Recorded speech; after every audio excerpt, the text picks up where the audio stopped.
गणेशोत्सवाला अजून 1.5 महिन्यांचा कालावधी असला तरी देखील नंदुरबार शहरामध्ये गणपती बनवण्याची लगबग सध्या सुरू आहे।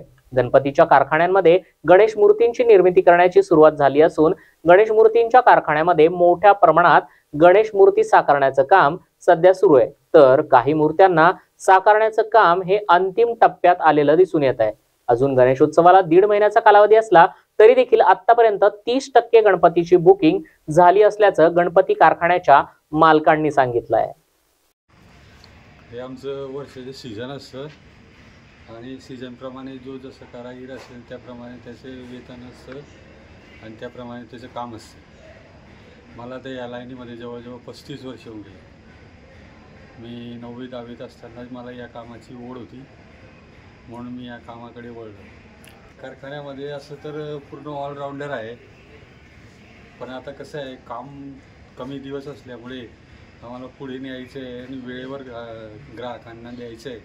त्यामुळे जे कमी काम वाटत असेल आम्हाला ते काम आम्ही पूर्ण करण्याच्या मागे असतो। एक दिवसाला साधारण 500-600 असं रुपये रोज पाणी।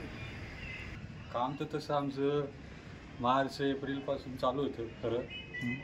इतर टायमामध्ये आम्ही फक्त साचे वगैरे ब्लॉक वगैरे याची जुळवाजुळव करतो, मटेरियल वगैरे, आणि मग जसे जसे दिवस जवळ येतात तसे तसे मग रात्रपाळी पण करावं लागते। रात्रंदिवस करून काम सर्व आटोपण्यात येते।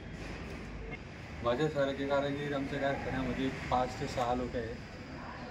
सर्व ज्याची त्याची जिम्मेदारी सांभाळतात। ज्याच्या त्याच्याकडे असं काम दिलेलं असते, या भागाचं काम तुम्ही करायचं, या भागाचं तू हँडल करायचं, आणि ते पूर्ण करतं रात्रंदिवस करून।